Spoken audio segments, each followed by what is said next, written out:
I'm here with Dr. Péter Érdi, the Henry R. Luce Professor of Complex Systems at Kalamazoo College, to talk with him about his forthcoming book, Ranking, The Unwritten Rules of the Social Game That We All Play, which will be published by Oxford University Press later this year.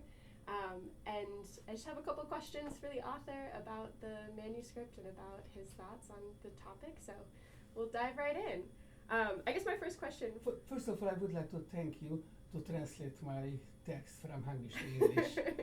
It was my pleasure. Yeah, I was Dr. Érdi's assistant working on this project, so I've been really fortunate to get to know him and the manuscript throughout the last year and a half. So, how did it happen that ranking, metrics, and rating became so important in our lives?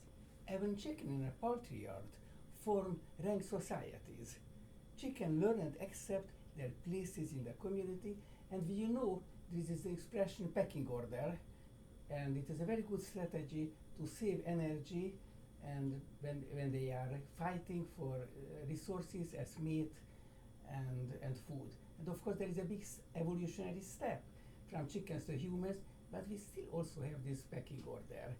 And so we make comparisons. You know, I'm very old. So high school reunions are very good opportunity to compare ourselves with others in terms of the color of our hair, health status, family successes, financial successes.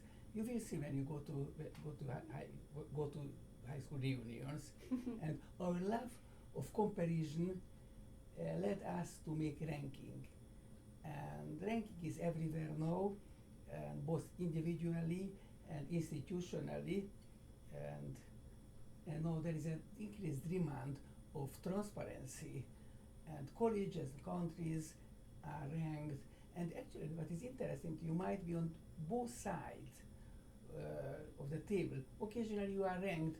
You were recently ranked when you have been accepted by a wonderful graduate school, and then your professors had to rank you, and the result is that you are accepted. So we play this game ever we want to do it or we don't.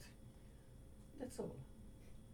Very good. So you started to touch on this in your response to the first question that I asked you, but should we play the ranking game? Everybody plays the ranking game. Some of us like it, some of us don't. You might be a job applicant and you are ranked. You might be on the other side of the table and you should bring decisions based on ranking.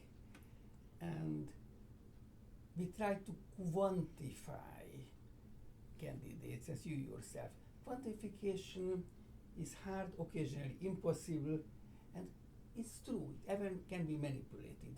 But as Churchill might have said, quantification is even the worst form of the evaluation, except for all the others.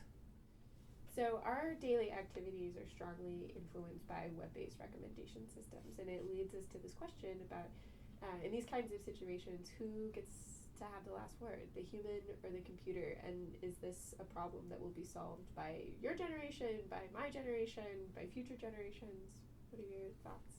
In your generation, I do believe, the age-old question, what came first, the chicken or the egg, is still with us. But now we have a new question, who has the last word, the humans or the computers? And somehow we need the ideal mixture of the two, but I don't know what is this ideal mixture. But I know that you use and I use recommendation systems when we made any shopping, and we cannot avoid it. Why do we use it? Because we trust in the system. Without trust, we cannot do anything. Once again, I belong to that camp who believes that we don't have any better option just to trust in the power of the combination of human and computational intelligence. That's all what I can tell you now. Bob, thank you for taking the time to talk with me.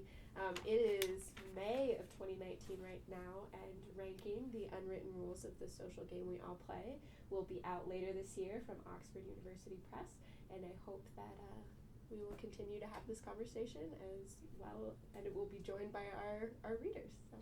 Thank you, Natalie. Thank you for your fantastic assistance. Thank you. It was my pleasure.